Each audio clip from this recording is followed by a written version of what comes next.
That's why it hurts so bad to hear the words We should go. that keep on falling from your mouth, falling from your mouth. Take me by the hand while we do what lovers do. Matters how this ends, 'cause what if I never loved? Welcome to the Voodoo Room on this glorious afternoon. Today's guest is none other than the voice that can shake your boots. Please welcome Nina Ferro. They had the bombings. Remember they had the bombings in the... I certainly do. Because I was there. Yeah, were you there when that happened? I'd only just moved. I'd been a month in, and one of the lines that was bombed out was my tube line, the Piccadilly line. Yeah, because I remember going to the tube and seeing the remnants of the fire, which was still in the tube. Did you notice that? Yeah, I saw a lot of it while I was there. I think I still have a lot of articles and things. I was keeping a more of a visual journal at the time, so collecting articles and pictures and newspaper things, and I still have that journal from those first couple of years of being in London, and of course that was such a massive thing. It was major. And I just remember my family calling me going, "Do you want to come home?"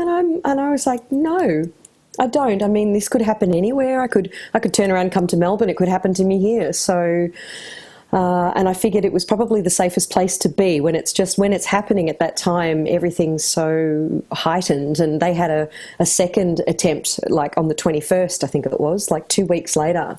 They had it.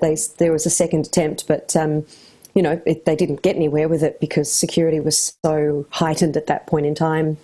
You know, it was constant. It was always in the back of your mind after that. I certainly didn't take it for granted. And I guess I probably never thought about it in that way living in Melbourne. We're quite sheltered here in a lot of ways, which is lovely as well. And it gave London certainly a different colour, different perspective and different texture. And I didn't stop loving it for 1 second. So, yeah.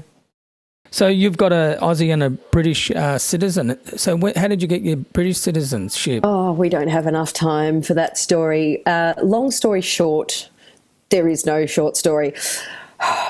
It took a long time, and it took a lot of heartache, and it took... it took so much. To be honest, it took so much out of me.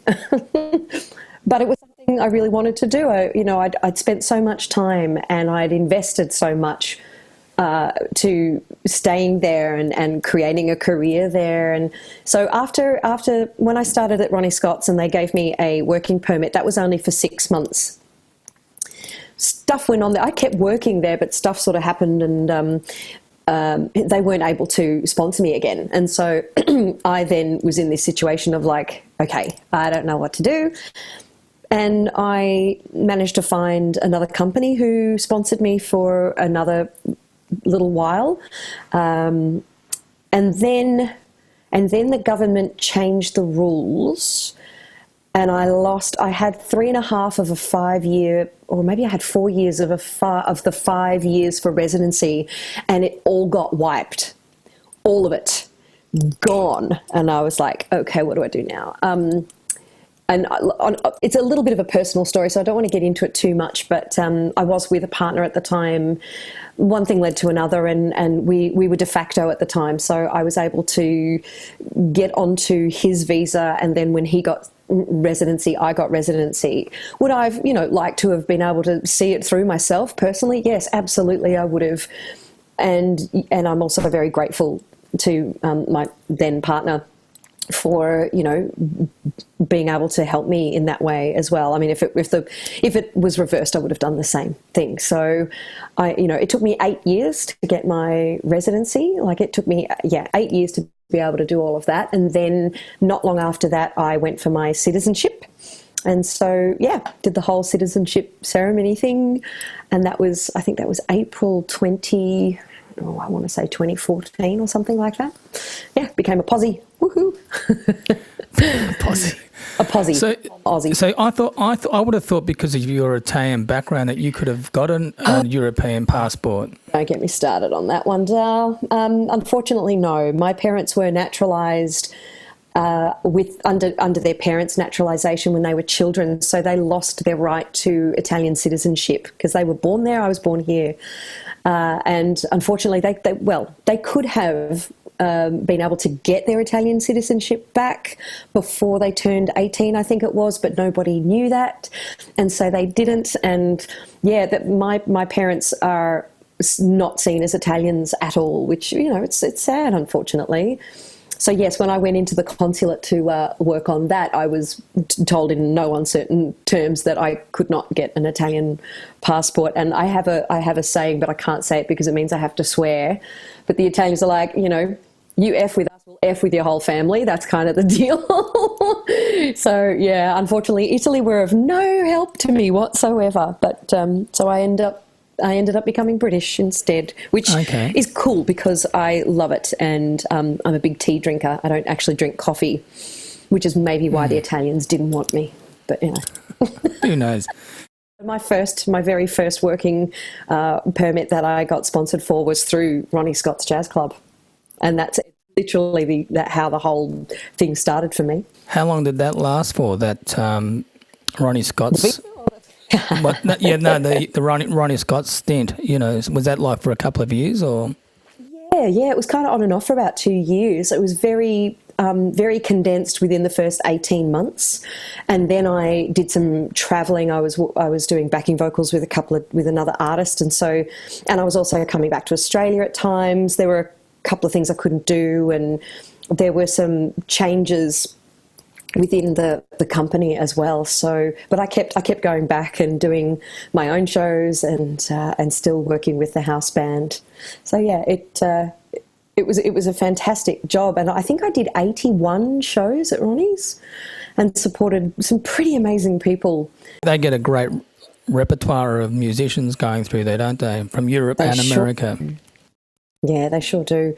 And so, yeah, some really crazy times. One of the best memories I have was my birthday, and I was supporting the Blues Brothers band, and they had Eddie Floyd as one of their guest artists, and the whole band, because they'd been like maybe 6 months prior, and so I became really good friends with Blue Lou, the saxophone player from the Blues Brothers movie, because he was in the band still, and he obviously found out that it was my birthday, and so the whole band sang me happy birthday, and then they got me up and I actually sang Knock on Wood with Eddie Floyd. I was like, oh my God, I'm singing Knock on Wood with Eddie Floyd. That was the best birthday ever. It was fabulous. Yeah, so great memories like that, and I've got a suitcase full of them, really. Yeah, no, that's good. That's what people want to hear is good memories. Yeah. You worked at Ronnie Scott's, but you also did a whole bunch of other jazz clubs around the area, like Pizza Express and all that sort of stuff. Yeah. So for a decade, I pretty much played everywhere. There's really not any of the venues that I didn't tick off my list while I was there. So, and the Pizza Express were always good fun, Yeah. And the 606 Club, I think the 606 Club is kind of like Bennett's Lane for Melbourne. So that'll it's a sort of downstairs, it's a bit of that sort of basement type feel, and it's it's nothing flash, but everyone who's anyone has been performing in that place. So yeah, Pizza Express, 606, all of those kinds of places. So you'd go from one place to another. Like, could you do that in a week? Like, you could play one bar, then another, and so on and so forth. No. But, it's not. It doesn't actually do you any service to do that kind of thing. It depended what the shows were. So there was another venue in South London, and people from the north of London don't generally go to the south of London, and vice versa. And particularly because, especially on weekends and things, the tube finishes at a time where if you miss the last tube, then that's it. Then it's night buses all the way home. And I think they brought the 24-hour tube thing in just after I left. I was like, dang, that would have been very handy when I was there trying to get home from Streatham to North London. It was like, anyway. So that's the only time where you could do something like that. And if I was doing like my own show, somewhere in central London or even in the north of London, and then I had a different kind of show with different kind of people in South London. So I would never do like the 606 Club and the Hideaway, which were both in South London. I wouldn't be doing them within a week. I wouldn't even be doing them within a month, to be really honest. It's very much like how a musician works here. If you overextend or overexpose yourself, then you're not going to get the people coming to the shows. It just, you're all fishing from a pool of people, and it doesn't behoove you to kind of do that. So, I just make sure that things were booked in a way that I could maintain things and make sure that I could always fill a room. That's a really important thing for both the venue and myself as an artist. Absolutely. Because, I guess you die by the amount of people that come to see you, if you're not getting anyone. Well, ultimately, and this is something that I think most musicians either figure out, or if they haven't figured out, I'll enlighten them. But the audience are your employers, if you know what I mean. Like, they're the ones paying you. There's always a middleman or a middle person, but generally speaking, your audience is your employer. Look after them, because they're the ones that keep you going. Venues are fantastic and we need them, absolutely. But if you're not playing there every single night of the week, then they're only consequential only in those times where you perform there, and that's where the relationship needs to be strong too, and that you're working together and not against each other and all that kind of thing. So, I remember that fact that it's the audience that are really the most important thing in this whole entire journey is your audience. That's it. Absolutely. And so, unfortunately, right now, we're going actually direct to our audiences rather than we're using a different medium. We've got, different venues, so to speak. Like, my lounge room is my venue and your lounge room is your venue. And I think around 2006, something like that, you did a gig at Ormond. This is going to be weird because you did a gig at Ormond Hall, and you just came back from England, and I was the head, and then I started working at Ormond Hall, and I said, "Who's this?" Because I remember they had a massive picture of you. That's why I remembered. And you were a jazz artist. That was the other thing, because I used to do the Bob Bernard jazz party. That's how I sort of started at Ormond Hall. Okay, and I remember that venue. Beautiful venue. Yeah, it was terrific. I loved it.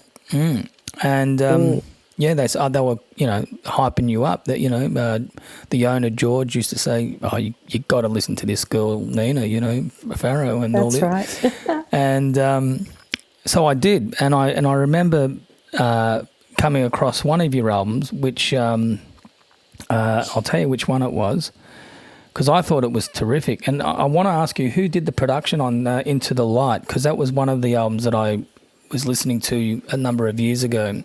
I got an email from my really good friend Sam Hawksley, who's a guitar player, singer, songwriter, musician and producer, who had relocated himself to Nashville during the time that I was in London. And I knew that he'd done that. And it's not that we'd lost contact, but, he was busy doing his thing, I'm busy doing my thing. And obviously the Facebook becoming more and more popular and used as a tool to keep tabs on people. So once that started happening, we were able to kind of go, "Oh, you're there now. Oh, that's exciting. What are you doing?" Anywho, I get this email from Sam asking me what was I doing. He's like, "What are you doing?" He said, "Like, I obviously know you're at home at the minute." And he's like, "I'm in Nashville and I'm producing." And I'm like, yeah, that's all fantastic. So we had this chat, and he's like, I sort of told him what I wanted to do. I said I would love to do an album of original music. I'd come a long way since being a jazz singer, and that will always be there. But as an artist, you evolve over time. And he suggested that I come over to Nashville for a month, and we would write and record, and he would produce an album with me. And so, and a couple of stars aligned, and basically everything just fell into place. And I went back to London. And within a couple of days of being back in London, I'd figured out when I could actually leave and go over to Nashville, and I took those 4 weeks off, which was around this time, actually. It was like end of June till end of July, and went and stayed with Sam, and we got up and wrote songs every day. I either wrote them with him or with other people, and we wrote 16 songs in 16 days. It was incredible. It was the most amazing experience of my life, and one that I hadn't experienced before when it comes to songwriting. And then we recorded the album while I was there, and did most of the work while I was there, and then did stuff remotely. We did stuff remotely over the rest of that period. But I remember doing my last backing vocal half an hour before we had to leave to go to the airport. I had my bags packed and everything, and sang the last bits, and then was like, right, see you later, bye. And that's how Into the Light came to be. And I'm extraordinarily proud of that album, and so happy about the sound. I brought a ton of references along with me, because I've recorded many albums in my life and I'm proud of everything. However, there was always this one thing in my mind. It's like, I felt like I still hadn't made an album that was really reflective of me as an artist, as a person, as a songwriter, as a singer. And I wanted it to sound like, if it came on in a shuffle, I would go, oh, who's that? Like, I wanted it to sound like I was listening to, a lot of other albums in my collection. And I feel like I achieved that very much. Well, Sam helped do. Obviously, Sam achieved that with the help of a lot of fantastic, amazing people. Yeah. I truly believe that we're disrespecting our audiences by not giving them enough cross-section of music, not trusting their discernment enough to go, here you go, have a listen to this. Because unfortunately, people will do what you kind of tell them. So if the powers that be at more radio stations and even, programs and stuff like that would actually support predominantly more Australian artists with the way that they produce their shows, or the track listings of radio programs, we would be in a stronger position, because Australia's really quite remarkable, and with our talent. There's talent everywhere in the world. I've been a lot of places in the world, and I still come home, and unfortunately we are constantly undervalued and underrated, and I find that heartbreaking. Yeah, I find it heartbreaking. Yeah, so your albums, are you generally recording overseas with them, or have you done any locally? Well, it all depends on where I am, and, having come home in the last 4.5 years, shifting my life from one place to another, and having lived there for almost 11 years to coming back again, it's actually taken me a little while to re-establish myself and figure out who I am now that I'm back and, surrounded by everything same but different. So renegotiating all of that kind of stuff has taken a bit of time. I'm a bit of a traditionalist in the way that I record things. And so what's been very interesting about being in this time with COVID-19 and having to be isolated, quarantined, all that kind of thing, is that there's a song that I wrote. I actually wrote it 4 years ago when Prince passed away. It's an homage to him. And I started recording it at a friend's little home studio. And there it sat for many years while we all got busy, and it was too easy to just go, oh yeah, I'll get to it. And then you might touch on it for a bit, and then life comes and smacks you in the face and goes, no, this needs to happen now. And so it has literally been sitting there for, maybe 2-3 years. And over the last couple of months, I've been able to get it to the point where I'm actually going to release it this year. Yay! I'm working on the video clip. I'm hoping to release it in September time. So September I'm hoping for. And that's really exciting. And then there's yet another one that happened around the same time that I'd written and started recording. And again, like I said, I'm more of a traditionalist in that I've always done an album in a studio with real human beings around me and all that kind of thing. We can do it because we're allowed to have a certain number of people around us. And we're also living in a technological age where we can be all over the world. Now, when I did Into the Light, for example, we recorded it organically together in the studio and did most of the work in Nashville. Then it was mixed in Los Angeles. It was mastered in Sydney. I had the photos done in London. I think the artwork was done back in Sydney. So that was also a global affair because we have the means and the ways. Whereas before, it was generally, if you weren't there, you couldn't really do it, and it was tricky to kind of get things done if it was overseas. It was more snail mail than anything else, you know? So I guess now we're taking advantage of these opportunities, A, because we're forced to, and B, because we can. Just getting back to Into the Light, I thought Darren Ferrugia played drums on that because it sounds like he's playing. I know it's not, but it does sound like he's playing. Yeah. And look, Darren's someone I've worked with for a long time and is on one of my previous albums. He's on Waiting for the Sunset and was actually a housemate when I was living in London because he was in London at the same time.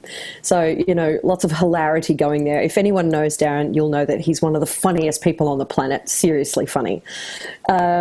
That guy was Jarno Ricks, his name was. He was from New York originally and settled down in Nashville. He had a really interesting, he was very musical. He also played piano and he plays the melodica solo on one of the tracks called, what's it called? I Never Wanted. He plays the melodica. So it's the drummer who's playing the solo. It's fantastic. I love that. Very musical guy and was really interesting because he would attach stuff to the sticks, like he had shakers and things attached to the sticks, so that when he played something, it had a very significant change in the sound. And so when you're trying to replay it live, they're like, how did he get that sound? What did he do? And he's like, And then I checked out the photos and the footage, and I'm like, oh, that's what he did. Okay, he'd hit the drums in odd places, but it worked. It worked a lot. So how did you end up working with Renee Geyer? What year was that? Was that in the late 90s? Oh, yeah. It would have. I think it was very early 2000s, in fact. Early 2000s. Was that during her Sweet Life period when she did that album? To be honest, I can't remember. And it was a one-off gig. And okay. It was quite a funny little gig because it was myself and Tania Dako from Bachelor Girl. And we were singing with her. And I remember when we were getting ready and Tania put her dress on and I could hear her kind of harumphing and I'm like, what's up, babe? And she's like, oh, my sister, she borrowed my dress and she's ripped it and she didn't tell me. And so there's this rip going down the side of the dress and I had a little sewing kit, like a hotel sewing kit. And so there I was, 10 minutes to go and I'm literally up inside the leg of her dress, sewing it together while she's wearing her dress. So, yeah. And the gig was fine. The gig went well. I think it was for the Israeli Prime Minister and it was at Crown. I remember that much. Okay. Yeah. So there was a lot of security. Okay. I remember that. Yeah. Yeah. I've done a few of those. Yeah. So how did you end up working with Tony Bennett? Because I worked with his daughter, Antonia. Oh, lovely. Oh, that's sweet. Well, Tony Bennett, so I think that was 2001. Gosh, that's I can't believe that's nearly 20 years ago. It was a phone call. Someone left a message on my answering machine. Now, that's a really funny story too because I'd been to the hairdresser that day and my hairdresser cut my hair quite short, like too short. And I had an audition the next day or that day, I can't remember. I think I got my hair cut. Then I had to go and audition for the Good Friday appeal, funnily enough. And so I just remember crying, like I was so upset. My hair was so short and it was a disaster, Anyway. And I had this audition to go to and I went home. I was so upset. And then I checked my messages and there was a message. And this particular person was asking me whether I was available the following Wednesday night to open for Tony Bennett at the Regent Theatre. And I just was like, oh, who gives a whatever about my hair? I was like, yes. So I rang them and I'm like, yeah, oh my God, of course. And so I rock into this audition like on top of the world thinking, well, I don't really care now. You know, that's the gig of a lifetime for me at that point in time. And so I walked in there, short hair and all, and just sang my little what's it's off. And they were really, you know, they were really impressed, obviously, and they were sort of asking me what I was doing, and I just happened to say to them, well, I literally just got a call to do this gig, and they're like, oh, wow, that's amazing. And I got that gig too, so I ended up singing a song on the Good Friday Appeal. So I think I did a jazz tune with the big band, and I don't know what it is about me and TV, but they always have me walking down a very perilous staircase in very high-heeled shoes, and that was one of those moments. So that's how I got the Tony Bennett gig. My friend, beautiful guitar player, Stephen Magnuson. Don't know if you know Steve Mag. No, I know Steve, yeah. Like such a stunning guitar player. So he and I did a little half-hour set before the show, and I had one of my really close friends there, and he had a camera. And so I do have a photo of this. It's over there somewhere. I must look for it. But so I got a photo with Tony, and I was in the auditorium when he said, which is one of my quotes that I've been using for a long time, you know, how about that Nina Ferro? She's a fantastic performer with a knockout voice. I don't even know my own quote. And I was literally just like crying, and I turned to my friend and said, okay, I can die now. And he was just beautiful. He was so lovely. He would have been in his mid-70s back then. He was 73, I think, at the time. Yeah, really early to mid-70s. Just lovely, very warm. You know, they say don't meet your idols, but he was like a grandpa, you know, just so cool, and sang his heart out. Like, I will never, ever, ever forget that gig in my whole entire life.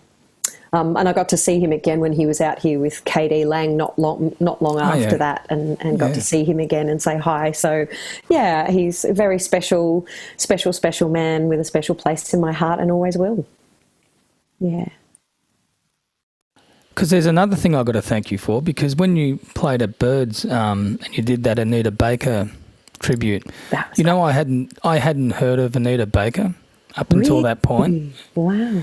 And anyway, then you played us. You what's that? I said you are very welcome, because she's rocking. Oh shit, that album's incredible.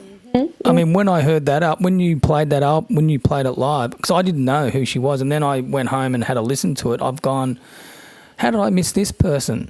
I think the Anita Baker connection for Australians it was very much more in the music scene. I think musicians knew who she was. I guess we didn't have as big of a that kind of soul, that 80s, 90s soul thing here in Australia with the Luther Vandrosses and all that. It was there, but Anita was on the fringe of it, I suppose. She grew up in Detroit like Aretha, came up a little bit after Aretha Franklin, and incredible songwriter as well. She's probably one of my favourite singer-songwriters of that era, that genre. And that album changed my life. Rapture changed my life too. I was in the car. I was 16 and I was on the way to a gig, and usually my mum would take me to the gig, but at this particular day she couldn't because of work, and so the bass player came and picked me up and drove me to this gig out in wherever in the sticks somewhere, Belgrave, out that way, and he put Rapture into the tape deck, and I lost it. I could not believe. I was just. Yeah, it was life-changing. And I went and bought it myself, and learned it and listened to it, and was a massive fan of Anita Baker. And I think she's the first person I went to see live at Royal Albert Hall in London when I first moved there. Like within a month of me getting there, she was performing. So I was like, yes. So I went with a very good friend of mine who's an incredible singer, and she had a friend who worked there, and they put us in a box, one of the boxes, literally looking over the stage, and she had the grand piano, the black grand piano with the lid down, and these like long stem red roses, so long, and they were fanned out on the top of the piano, and it was just all class. And she just came out and went bah, and the two of us were like, between crying, we were singing backing vocals, and we just had the best time. And yeah, she was incredible. So I'm so glad I got to see her live. Like, really, really happy that I got to see that, because she's one of mine in here. Oh, she's incredible artist. Incredible. Yes. Like my research of her post your gig, because then I went on this tangent of going through her repertoire and all of her albums, and I just kept on going, where was I at that? Where was my brain? I was into Whitney Houston, I think, or something like that around that time, which was because of the contemporary publicity sort of stuff in Melbourne. But yeah, Anita Baker, there was a live VHS tape that I got a hold of from one of her concerts in 1988 or something. It might have been it might have been the Rapture tour, actually. Could have been, yeah. And that sounds about the right time, yeah. And I just saw one thing. She went up to the fallback guy and she goes, "I'm not starting until he gets here. Where's my fallback guy?" Well, yeah, absolutely. Yeah. I would have to. Cheers to that. You've been my fallback guy. I'm like, I'm not starting until this is right, because otherwise it's not going to sound great at all. So there you go. Amazing. That's great. Yeah, man. I felt for the dude who was ever there. I'm going, man, And she knew exactly what she wanted. Oh yeah. She's great. When you spend enough time doing it, you get to know it. I believe that even for myself now, I can get on stage and my sound check doesn't have to take 4 years. I've learned how to ask for what I need, and I've learned what feels best and sounds best to get the best result coming out the front as well. It's an experience thing. There's nothing else that's going to do it. You just got to do it, get it wrong, make a mistake, do it again. So, yeah, that's something that you only know when you've been doing it a long time, and she certainly has. But and this year was meant to be her her final year. She's retiring, so she had a whole world tour planned. I'm not sure that she was coming here, but I know that she was performing in London. I hadn't quite decided, but there was a real possibility that I was going to head back over to London this year to do some things and try and catch her before she retired, because the one thing that I never got to do was see Aretha live, because she didn't like to travel, and she cancelled performances. So there were a few that I was trying to get to, and they didn't happen. And so, yeah, that is the biggest regret musical of my life, is not ever seeing Aretha Franklin live in the flesh. And I know friends who have, and they've just said that there was nothing like it. She was such an incredible woman. So for me, Anita and Aretha. So getting to see Anita was the closest thing for me, I guess, to seeing Aretha in that way. You've been doing your own, what is it? Is it like a podcast or? Oh, the Request Hour. The Request Hour, yeah. Okay. So I did this, honestly, when the whole thing started, I don't think anyone had a clue what was going to be happening. And I went live one night, just sort of asking people, one day, that's right, I was walking and I just said, hey, listen, guys, I'm not the greatest piano player in the world, but I think we all need something right now. And so I started this thing called the Request Hour, and people requested songs. And I did that for about 10 weeks. There was a lot of stuff involved in it, just for my own personal journey. And I'll go back and do something else again soon. But for that point in time, I really enjoyed reaching people the way that I did. Again, it was about my audience. It's about my fans and the fact that they're just beautiful people. And I wanted to do something for them to keep their spirits up.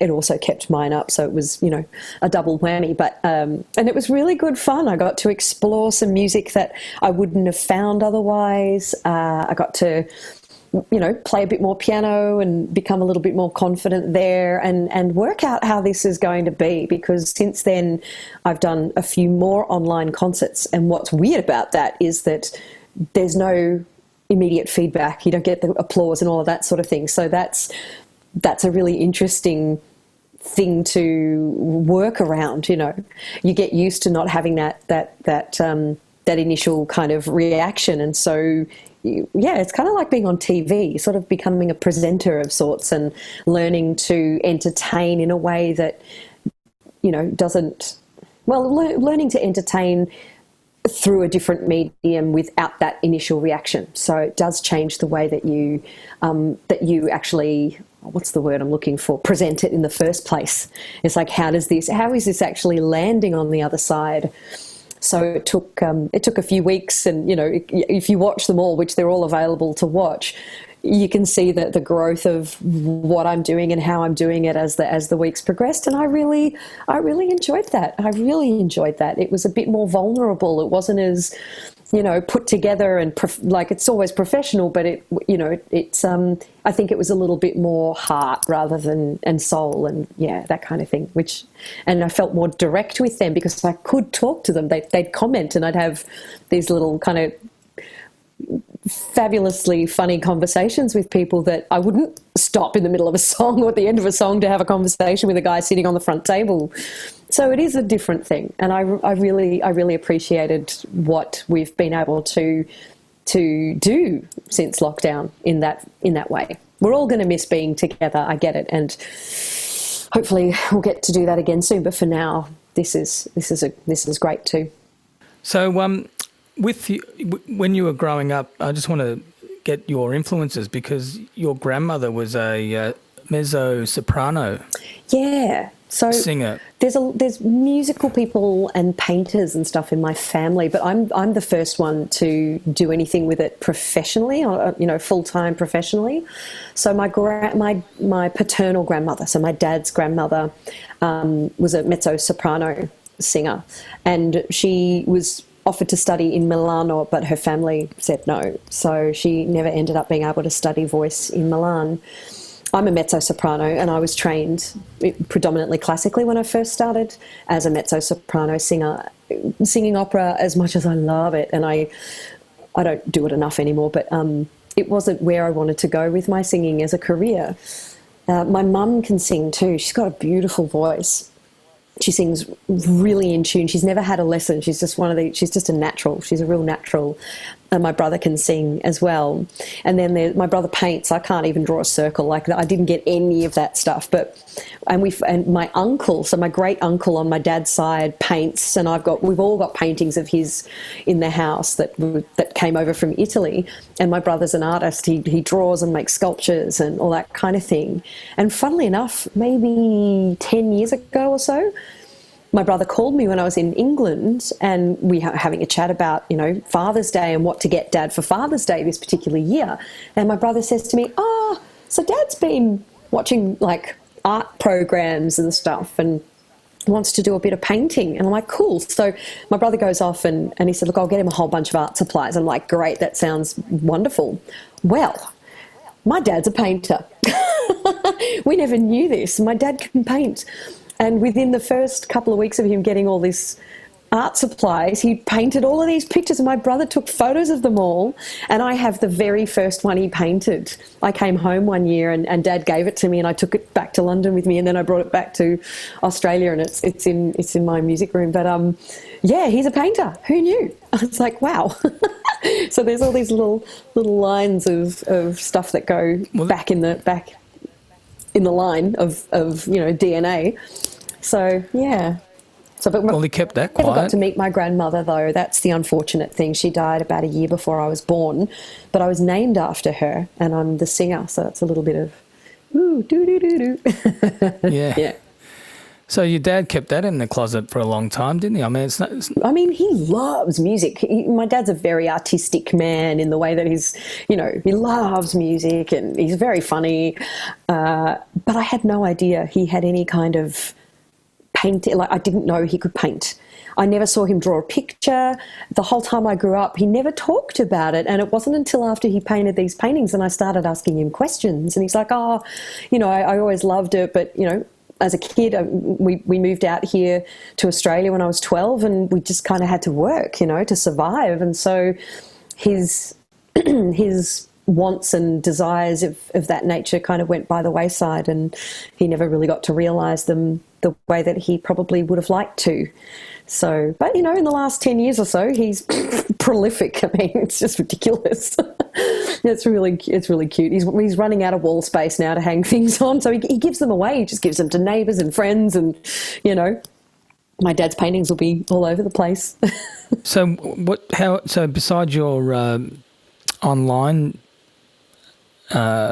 singing performances, how else have you been keeping yourself occupied during this time?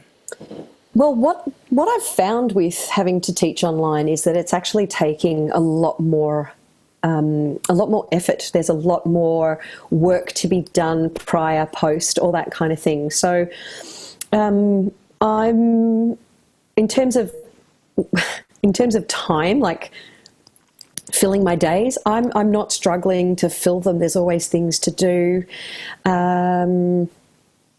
What else am I doing? Like I said, people have decided to finally finish their pet projects, and so I'm getting a few calls to do backing vocals on other people's projects. So I've been doing that. Like I said, finishing my own. So when I've got spare time, I'm committing to working on my projects as well. So songs and the online training programs and everything. And then, I'm enjoying cooking because I have to cook. I'm cooking more now than I ever did. So there's that. Reading, researching. I like to keep busy. So I'm trying to do as much as I can and get some exercise in, because I tell you, stretchy pants are, the way of the future at this point, and it's not good. Stretchy pants. Yeah, that's about it, really. Yeah, and things like this. I've been asked to do quite a number of really awesome online things, whether they be podcasts or performances or interviews or anything like that. It's been really, really good fun.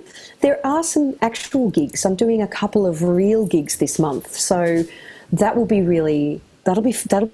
That'll be fun. I'm not quite sure how I feel about it yet. All right, love. Well, thank you very much for being part of the Voodoo Room. Thanks, Pete. I really enjoyed just chatting with you and having a hang, It's great to see you. Likewise, man, and I'm hoping to see you sometime. Yeah. Too easy, love. Alrighty. Okay. I'll see you soon. Ciao. Bye.